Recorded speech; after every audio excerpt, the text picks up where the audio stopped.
Welcome to Legal View. I'm David Hogg. This is Aaron Gartlan. Tonight our guest is Dothan tax attorney Reggie Rhodes. On our show tonight, Reggie's going to be talking about tax law, estate planning, and contractual transactional type matters, including real estate transactions. And on our legal brief tonight, we'll be discussing a case that we're involved in over in Dale County against City Mortgage related to a loan modification program. American law is complex and not always easily understood, so a little help and advice can go a long way. The attorneys of Hogg and Gartlan Law Firm in Dothan present Legal View. The Legal View with Hogg and Gartlan. Reggie, welcome to our show. Thank you, Dave. And tell us a little bit about you, your background, and how you became an attorney, a little bit of your practice history. Well, to be honest with you, it's been a long road. I've been practicing a little over 18 years. I received my law degree from Jones School of Law and went back to school and got a master's in tax law from the University of Alabama. I have an undergraduate from Auburn University in finance, and I'm currently working on sitting for the CPA exam. Tell us a little bit about the difference between just having a regular law degree and having the tax degree.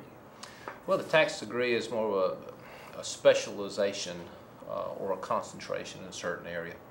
Tax, as you can probably well know, is highly, well, it's just highly specialized.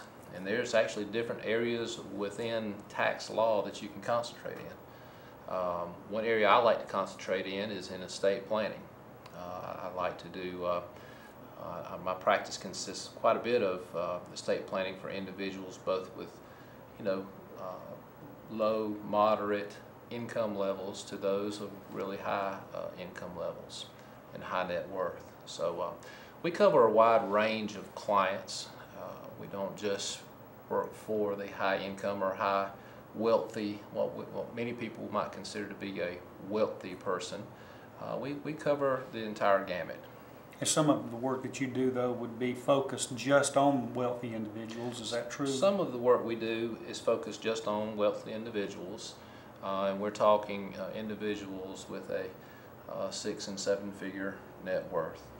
And then, of course, some of our practice is with individuals, the majority of our practice actually with individuals with net worth of less than that. Well, every family needs an estate plan, don't they? Absolutely. If everyone needs an estate plan, everyone needs a will.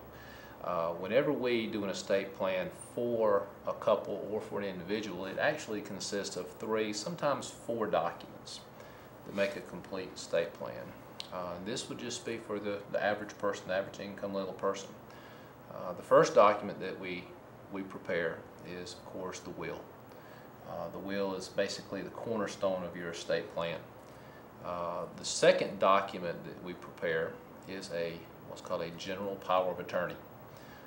This is necessary in case you become incompetent or incapacitated and can't make business decisions or decisions regarding your, really most anything.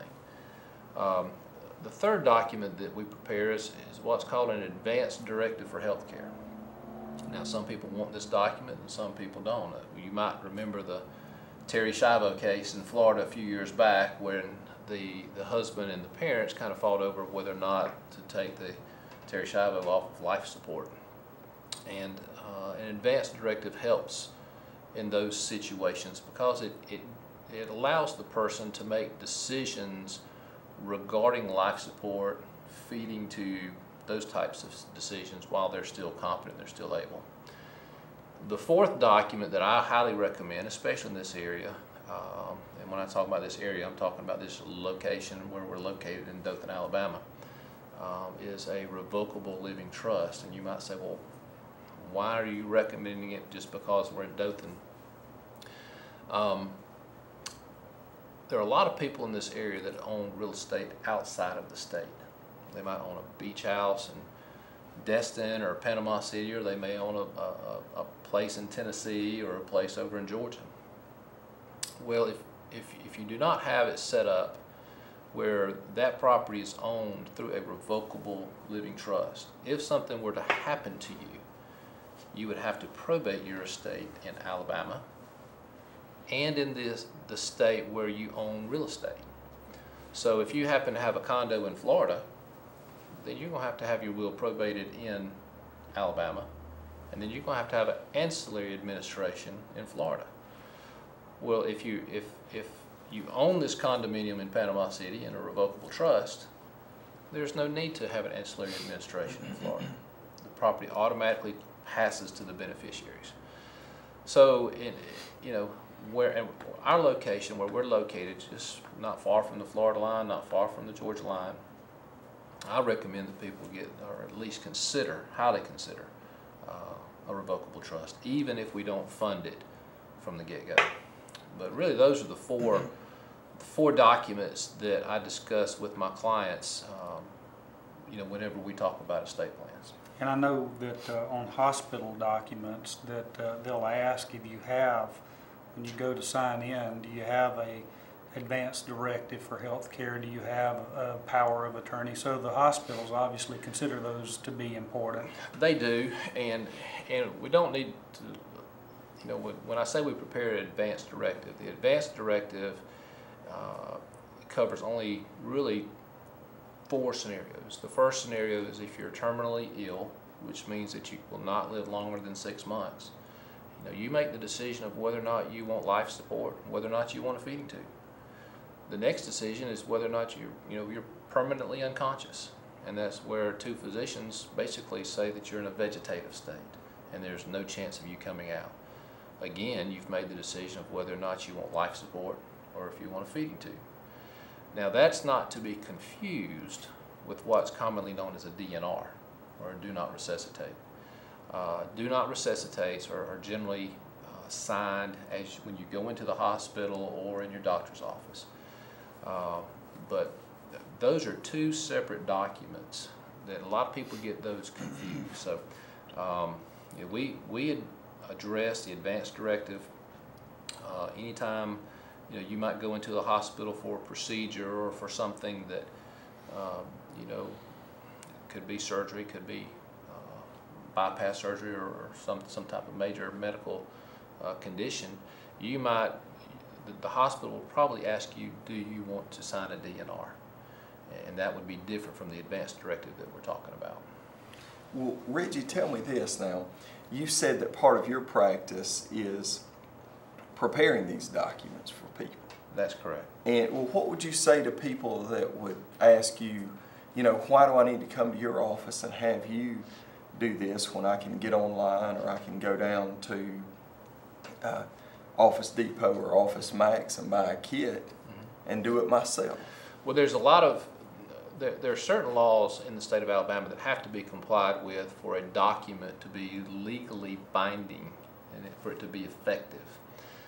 Now, there are a number of kits that are online. There are a number of kits at Office Depot that you can go and you can actually fill these forms out yourself if you so desire. But just know that if you make a mistake in the execution of these documents, that the document may not be valid in the state of Alabama. So when you go to probate that document, the probate judge may say, I'm sorry, we just can't use this. You're going to have to, we're going to have to do an intestate estate. And an intestate estate is one where someone passes without a will. So it's important, number one, for the execution of the documents. Number two, you get a legal advice as to the legality of what you're trying to do. What you're trying, if you're trying to omit a child, and I know that may sound strange, but it does happen. For a number of reasons. For a number of reasons. It does happen.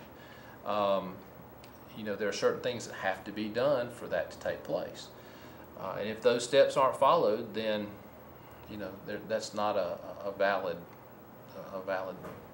document. So take for example, leaving a child out, you may have already given that child a good bit of property or money, and so your intention is to divide the rest of your estate with the other children, correct? Exactly. But if you're not careful in drafting the will, then that you might not achieve that result. That's exactly correct, and the law takes very seriously the fact of, when a parent is trying to omit a child or omit another spouse.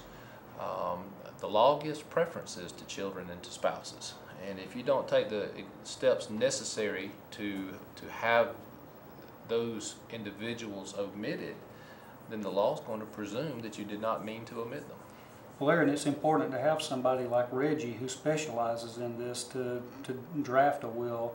A lot of lawyers do different types of legal work, but really, to get the best result, you should have someone like Reggie who specializes in doing this. Don't you agree? Yeah, absolutely, and this is something I'd like you to elaborate on, Reggie. I heard a tax lawyer and estate planning lawyer one time say at a seminar that there's really just no such thing as a simple will.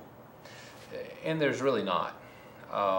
Every will is unique. Person A may come into my office, and person A may have 3 children and a spouse. Person B may come into my office, they may have 3 children and a spouse. But their situations are totally different. What they want to do might be totally different. And if both of them went to Office Depot or to some box store and got a form instrument, does that form instrument,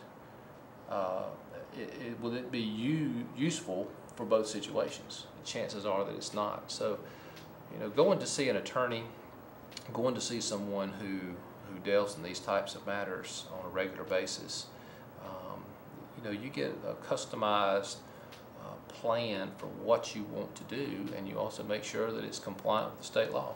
Well, and don't you find that sometimes the things they want to do might be better served or better accomplished by going ahead and taking steps to actively do it now in the present time rather than through documents in the future? Oh, absolutely. There have been many occasions where people have come into my office wanting to do certain things. And I have to explain to them, okay, if we're going to do what you want to do here, this is how we're going to have to achieve those means. Can you give us an example? Sure. I've had parents want to come in and to omit children for one reason or another. And we have to take certain steps to make sure that the omission in the instrument is compliant with state law, so that when the will is probated, that the intent of the testator is followed. So, well, have you had situations come up where someone might want to make sure that a child or a spouse or friend or relative gets a piece of property, whether it's personal property or real estate, a vehicle, absolutely, or whatever, and you kind of guide them through, maybe it's better to go ahead and deed that property over now. Exactly. Or give them a gift. The big thing right now, guys, is you have a lot of people who want to avoid probate. And probate can be very expensive, and probate can be very litigious.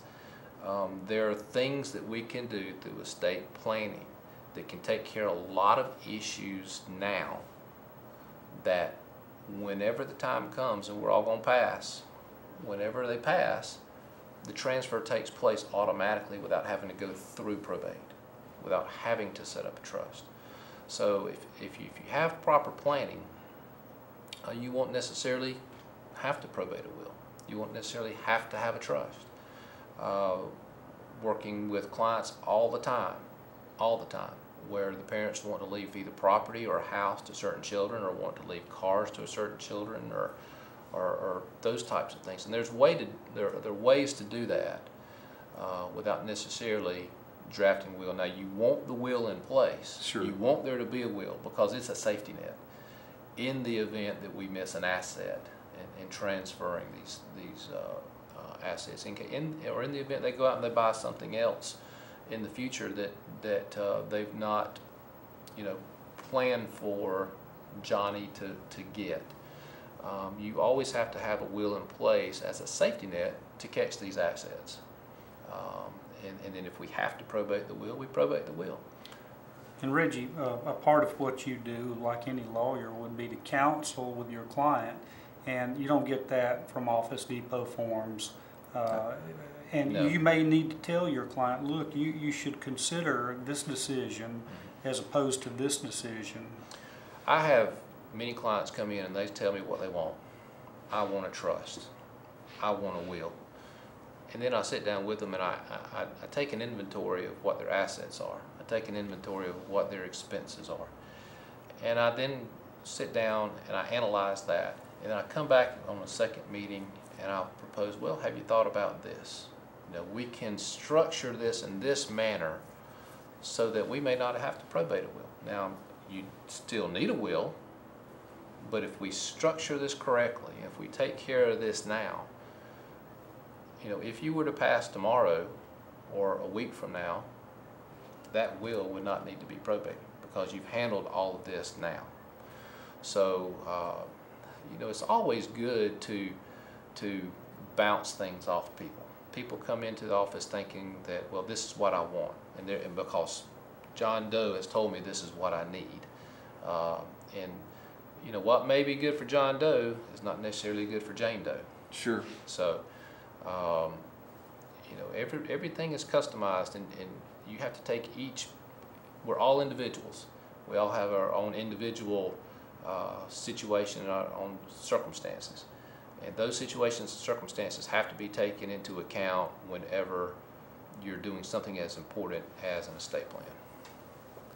Well, Reggie, estate planning is not the only thing you do. I understand that you do a great deal of loan closings, property work. Is that right? We do. Mainly what we do I'm a transactional attorney. And one of the transactions that we do are real estate transactions. Whether it's a for sale by owner type situation or whether or not there are realtors involved. We handle all types of transactions involving the buying and selling of land, houses, condominiums, really any type of real estate transaction, whether it be a cash deal where it's financed through a local lending institution or through a national mortgage company. We've even closed reverse mortgages.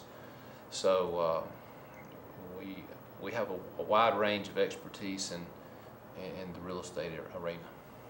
Well, you mentioned for sale by owner situations. Do you get a lot of inquiries about people wanting to sell their own property? We do, and you know, when someone decides they want to sell their house or they want to sell their property, one of the biggest decisions they can make is, well, do I hire a realtor or do I try to sell this thing myself?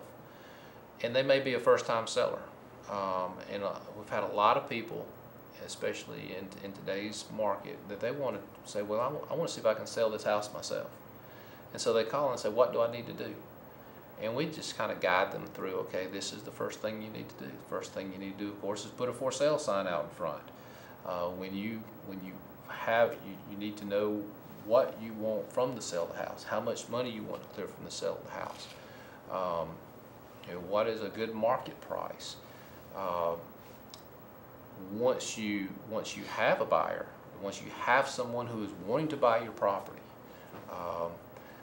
then you know you have to enter into another phase. You know, you need to enter into a sales contract, and when you enter into a sales contract, you know you need to know, well, is my buyer getting financing? Is he paying cash? If he's getting financing, what kind of financing is he getting? Is he getting an FHA loan? Is he getting a VA loan? Is it going to be a conventional loan? Because knowing those types of things is important to know whether or not you want to agree to pay some of the closing costs or not. So just a myriad of different things that go on a for sale by owner with a house or with land. So there's a lot of moving parts that need to be brought together, and especially for people who are not selling property on a regular basis. A lot of forms have to be put together. have to be there. There's a lot of forms. Of course, you have contracts, and then when you sit down at the closing table, you've got your transfer deed, you have your warranty deed, you've got your mortgages, your notes, other miscellaneous documents, and you have title insurance. So again, there's generally speaking, on just a normal conventional loan, your closing package could be an inch and a half thick. So there's a lot of documents that are there, and we're there to help guide, if you're a buyer or a seller, we're there to help guide you through the process. And commercial, you do commercial real property transactions as well as we do commercial transactions and residential transactions, and we've actually closed transactions out of state. We've closed them in Tennessee and in Florida and Arkansas and Mississippi and Georgia, and as well as Alabama. So we're able to, our tentacles stretch out quite a ways. Well, what about, not to get back into the details of estate planning, but have you done estate plans for people outside of the state? Yes, I've had people from outside of the state contact me and ask me to draft estate plans for them. Most of those individuals are individuals that have tax issues that have to be addressed. I've prepared plans for people in Georgia and Florida, again, Tennessee, Arkansas, South Carolina, just all over the place. But those types of plans, people that are seeking me out for those types of situations, generally speaking, they are high net worth, and it's not your typical estate plan. You're talking about a lot of different types of trusts, and but we're able to help them. We appreciate you being here tonight to talk with us about these things. Well, I appreciate you guys inviting me, and if anyone needs help, please feel free to call. How can they reach you? Well, they can reach me at my office. My office number is 792-6213.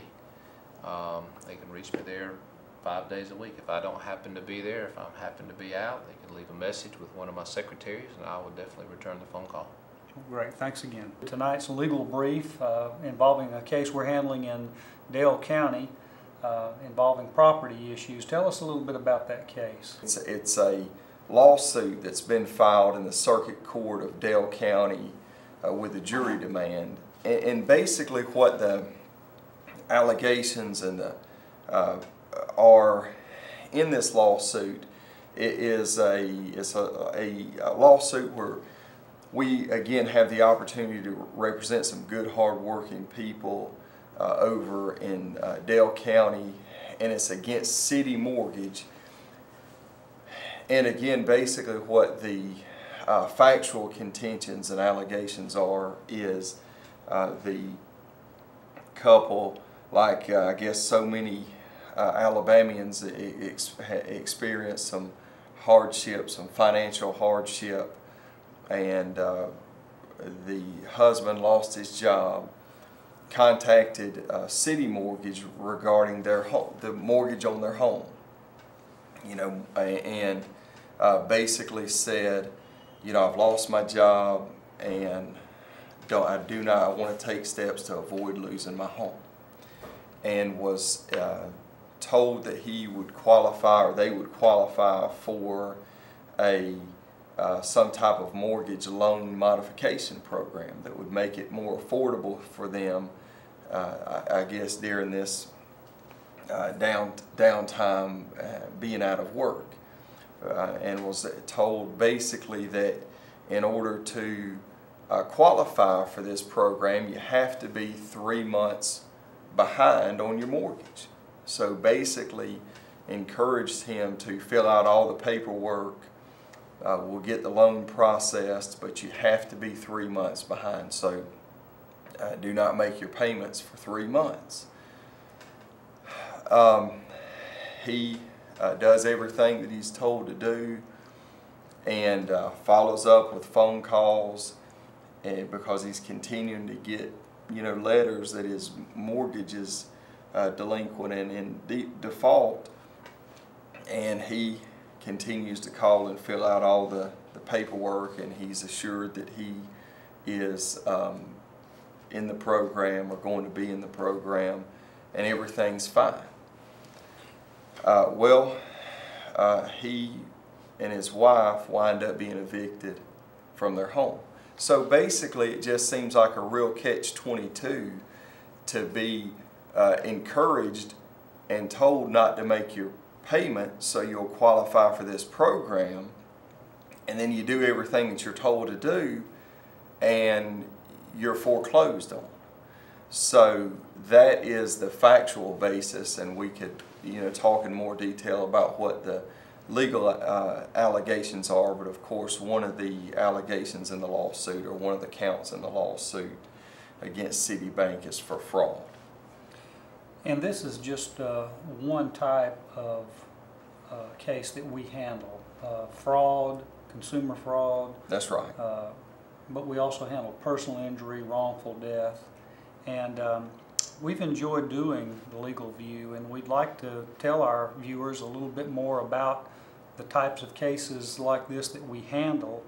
We have a number of cases around the state right now involving similar issues, involving fraud, breach of contract, wrongful death, and we'd like to tell our viewers how they can contact us if they have any questions, a case they'd like to discuss with us. Well, we make it as easy as we possibly can. We're available. Our favorite way, or the way that we most like to do it, is in person in the office, but we're available to meet with people in their home. It's not necessarily my favorite thing to do, but sometimes it's necessary, and we will certainly, we've done it in the past, and I'm sure we'll do it in the future. We've actually met with people in hospital rooms. And, again, we'll meet in their home, and oftentimes, depending on schedules and the way things work, oftentimes we will talk about cases over the phone. So really, whatever the situation dictates is what we will do.